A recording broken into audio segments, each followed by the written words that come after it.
बिस्मिल्लाहिर्रहमानिर्रहीम, अस्सलाम वालेकुम। लाखों करोड़ों दुरूदो सलाम मोहम्मद मुस्तफ़ा सल्लल्लाहु अलैहि वसल्लम और आले मोहम्मद पर। मैं हूँ उमर दराज गोंदल और आप मेरा फेसबुक और यूट्यूब चैनल देख रहे हैं।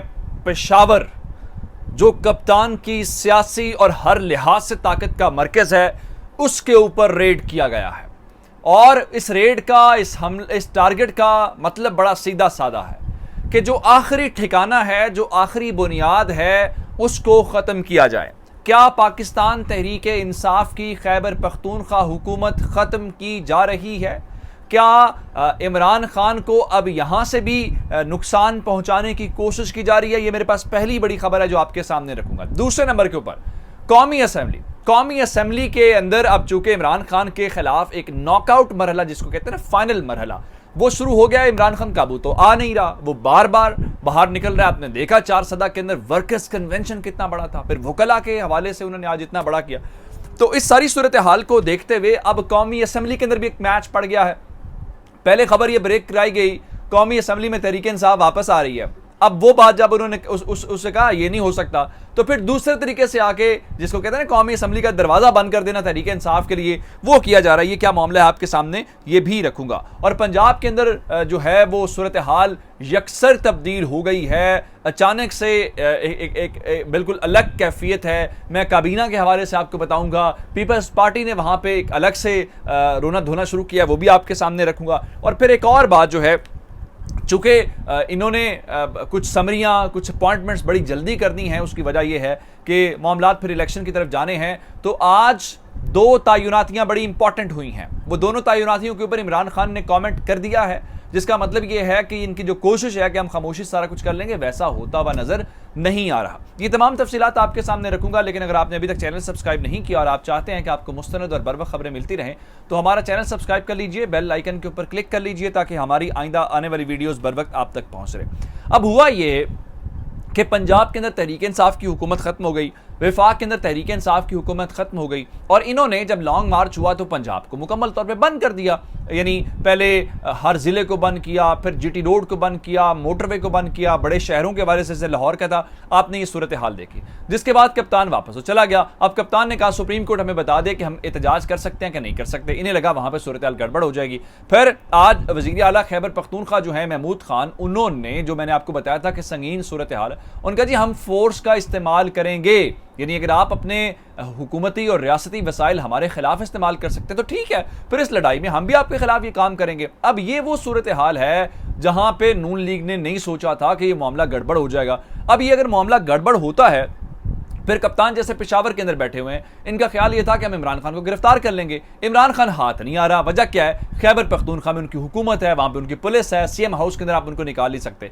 अब उसका हल निकाला गया, उसका तोड़ निकाला गया है। आपको अंदाजा होना चाहिए कि वजीर आजम का जो मामले खुसूसी बराए सियासी उमूर हैं, अमीर मकाम, उनका ताल्लुक खैबर पख्तूनख्वा से है और वो नून लीग के वहां पे सरबराह भी हैं। तो उनको तहरीक इंसाफ से तकलीफ भी बड़ी है और तहरीक इंसाफ ने भी उनको टारगेट किया है। तो इस सारी सूरत हाल को देखते हुए अब एक ऐसा रास्ता निकाला गया जो जिसको कहते हैं ना ब्लंडर। नून लीग का मसला ये है कि वो एक गलती करती है, उस गलती को बचाने के लिए मजीद गलतियां करती है, फिर फंस जाती है, फिर इमरान खान को गर्दन से पकड़ लेता है और फिर अपनी मर्जी के मुताबिक इनको जो है वो रगेता है। अब क्या हुआ? अब अमीर मकाम ने ये कहा है कि ये जो गवर्नर, जो वज़ीर आला ने कहा है कि हम अपनी फोर्स इस्तेमाल करेंगे, ये खाना जंगी की कोशिश है। ये एक लिहाज से वो जिसको बगावत के करीब तरीन वाली बात है। तो इसलिए उन्होंने तजवीज़ दे दी है कि फौरी तौर पे वज़ीर आज़म जो हैं इस सारी सूरत हाल को देखते हुए खैबर पख्तूनख्वा के अंदर गवर्नर राज लगा दें। अब ये टारगेट करने की खैबर पख्तूनख्वा की कोशिश है कि गवर्नर राज का मतलब ये है कि आप वहाँ पे असम्बलियों को ख़त्म कर दें। इसका मतलब ये है कि आप वज़ीर आला को ख़त्म कर दें और तहरीक इंसाफ की हुकूमत को ख़त्म कर दें, ताकि वो लॉन्ग मार्च के अंदर इमरान खान को सपोर्ट ना कर सकें, या इमरान खान के लिए वो एक तहरीक के अंदर, हालांकि इमरान खान ने अपने टेन्योर के अंदर जो सिंध हुकूमत ने किया, जो सिंध के अंदर होता रहा, बहुत सारे लोगों ने तजवीज़ दी। जैसे शेख रशीद ने कहा था कि आप लगा दें वहाँ पर गवर्नर राज, लेकिन इमरान खान ने ऐसा कोई काम नहीं किया।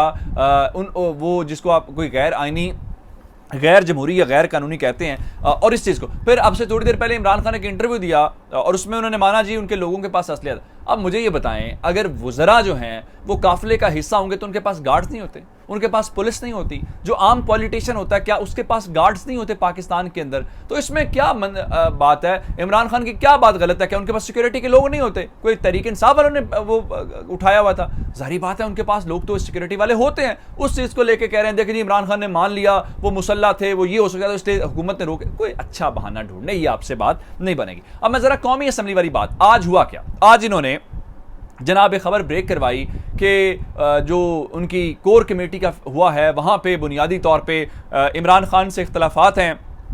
पहले भी लोगों ने कहा था आप लॉन्ग मार्च ना करें, और लोग लॉन्ग मार्च 2 के हक में भी नहीं है। फिर यह कहा गया जी वो कुछ ऐसे अरकान हैं जिन्होंने इमरान खान को कहा है कि हमें कौमी असम्बली के अंदर वापस चले जाना चाहिए, जिसमें नाम लिया गया बाकायदा कि शाह महमूद कुरैशी जो हैं, असद उमर जो हैं और फवाद चौधरी जो हैं वो जनाब कौमी असम्बली में वापसी के हामी हैं। अब इस बारे में किसी ने कहा जी फैसला हो चुका है, लेकिन आना कैसे है ये समझ नहीं आ रही कि ख्वाजा आसिफ बैठा होगा, फिर वो पुरानी बात वो शर्म और हया वाली करेगा, तो इसलिए तहरीक इंसाफ थोड़ी हिचकिचा रही है। उसकी फवाद चौधरी ने फौरी तौर पर तरदीद की और कहा ऐसी कोई बात बल्कि तहरीक इंसाफ की कोर कमेटी सिर्फ एक ही बात की है, और वो ये बात की है कि आप इलेक्शंस करवाएं, फ्रेश इलेक्शंस करवाएं, इसके अलावा कोई हल नहीं है। जिसके बाद अब अगला तमाशा लगाया गया। अब क्या किया है?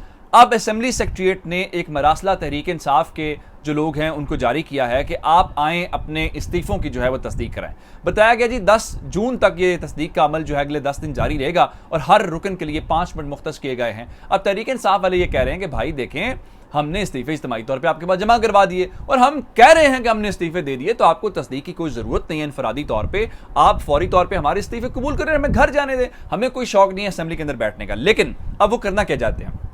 इनफरादी तौर पर बुला के प्लान ये है, कहेंगे देखें जी उसने कहा कि मैंने इस्तीफा नहीं देना, उसने कहा जी मैंने इस्तीफा नहीं देना, तो ये सिर्फ इमरान खान की कोशिश है, तहरीक इंसाफ के लोग इस्तीफा नहीं देना चाहते। लेकिन तहरीक इंसाफ वाले बड़े तेज, उन्होंने कहा जी अगर आप इनफरादी तौर पे इस्तीफा कबूल करेंगे तो बिस्मिल्लाह, लेकिन अगर इज्तिमाई तौर पे करेंगे तो बिस्मिल्लाह, इनफरादी तौर पे करेंगे तो फिर हम अदालत जाएंगे, हम आपके सामने पेश नहीं होंगे। तो ये असल में ये तमाशा लगाना चाहते हैं। उधर वो जो मुनहरिफ DC अरकान हैं, खासकर पंजाब के अंदर जो 20 अरकान हैं 25, उन्होंने वहाँ पे सुप्रीम कोर्ट के अंदर जो है वो इस फैसले के खिलाफ अपील दायर कर दिया। भाई आप किस बात की अपील कर रहे हैं कि आपको लोटाक्रेसी की इजाज़त दी जाए, आपको ज़मीर बेचने की इजाज़त दी जाए, कोई खौफ खुदा करें, कोई बात ऐसी करें। उधर पंजाब के अंदर सूरत हाल तब्दील होने के मुतालिक फिर तैनाती के ऊपर आता हूँ। पंजाब में जो गवर्नर है जनाब बलीगुर रहमान, चूँकि आज उनका जो नोटिफिकेशन है वो जारी हो गया है और सदर ने मंजूरी समरी की दे दी है, तो बलीगुर रहमान पंजाब के नए सदर बन गए हैं और उनको हलफ भी उठवा दिया गया है और हमजा शहबाज भी पहुंचे, क्योंकि रातों रात कहीं ऐसा ना हो कि कोई सदर कोई और काम कर दें। तो पंजाब के गवर्नर बलीगुर रहमान ने ओथ ले लिया, जिसके बाद सूरत हाल तब्दील हो गया। अब बताया गया जी काबीना है और काबीना पीपल्स पार्टी से 4 वजीर लिए जाएंगे, इस तरह कर आके वहाँ पर भी रौला पड़ा हुआ है। बताया गया जी 2 मरहलों के अंदर काबीना हल्फ उठाएगी। अहमद खान का नाम जो है वो वजीर कानून के लिए है, इस तरह से और भी बहुत सारे नाम हैं, जैसे लगारी जो हैं वो बताया गया वजीर बल्दियात। तो अभी काबीना के नाम भी सामने आना शुरू हो गया। लेकिन मैं ज़रा तयनाती वाली खबर देना चाहता हूँ। आपने देखा कि इन्होंने मुख्तलिफ तयनातियाँ करना शुरू कर दी हैं, जैसे चेयरमैन नैब है, दीगर है। अब सबसे इंपॉर्टेंट डेवलपमेंट मैंने आपको बताई भी थी और वो थी इलेक्शन कमीशन के मेंबरान। इलेक्शन कमीशन के पंजाब और जो खैबर पख्तूनख्वा के 2 मेंबरान हैं उनको अपॉइंट किया गया है, जिसमें खैबर पख्तूनख्वा से जस्टिस इकरामुल्लाह खान जो हैं उनको अपॉइंट किया गया है। पंजाब के अंदर बाबर हसन भरवाना को जो है, हालांकि भरवाना साहब की जो रेपुटेशन है पंजाब या जब वो ऑफिसर थे, ब्यूरोक्रेट है नहीं, तो उनके बारे में बहुत सारी बातें सुनी हुई हैं, लेकिन ये इन्होंने अपॉइंटमेंट्स तो कर ली हैं। लेकिन इमरान खान ने वाज़े तौर पे कह दिया है कि इन्होंने 2 मेंबरान को अपॉइंट किया है, लेकिन उन दोनों मेंबरान के अपॉइंटमेंट के अंदर हमसे कोई इनपुट नहीं ली गई, हमसे कोई बातचीत नहीं की गई। तो हम ये समझते हैं कि इनके जरिए इलेक्शन फेयर नहीं हो सकता, इसलिए इस पूरे इलेक्शन कमीशन को ही डिसॉल्व करना पड़ेगा, जिसका मतलब है कि मैच फर्दर इंटरेस्टिंग होगा, ये मैच खत्म नहीं होगा जो इनका ख्याल है। अपना बहुत सारा ख्याल रखिएगा। खुदा हाफिज़।